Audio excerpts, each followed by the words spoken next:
Hi friends, మా మెంతికూర చూడండి.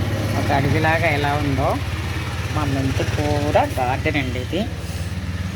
1 ఫీట్ స్థలంలో ఒకే చోట ఒక్క వారంలో 3 ఫ్యామిలీలకు సరిపడంత మెంతికూర అండి. 1 ఫీట్ స్థలంలోనే 3 ఫ్యామిలీలకు సరిపోద్దండి. చూడండి ఎంత దట్టంగా ఒక అడవిలాగా ఉందండి మెంతికూర. అసలు ఎంత బాగుందో చూడండి. స్టాండ్లో చూసారా, 5 పాటలలో వేసాను. ఈ స్టాండు ఎలా తయారు చేయాలో చాలామంది అడుగుతున్నారండి నాకు పర్సనల్గా. నేను ఒక చిన్న కుండీలో సిమెంటు ఇసుక కలిపి ఈ పైపు సెట్ చేసుకున్నానండి. ఈ పైపు సెట్ చేసుకున్న తర్వాత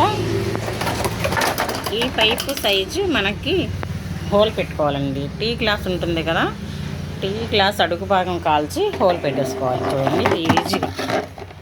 దానికంటే కొంచెం పెద్ద సైజు పైప్ అండి ఇది.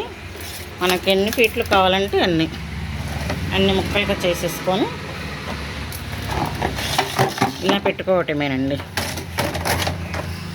ఈజీగా చేసుకోవచ్చు. ఇలా మెంతి కూరలు, గోధుమ గడ్డి, మెంతి కూర ఈజీగా పెంచుకోవచ్చండి.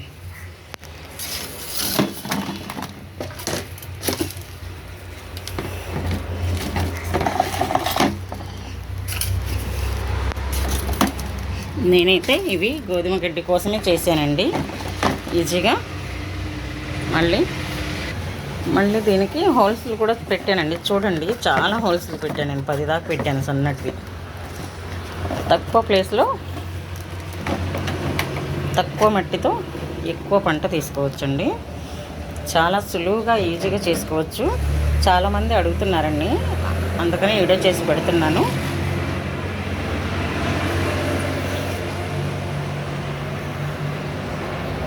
చూసారా ఎంత బాగుందో.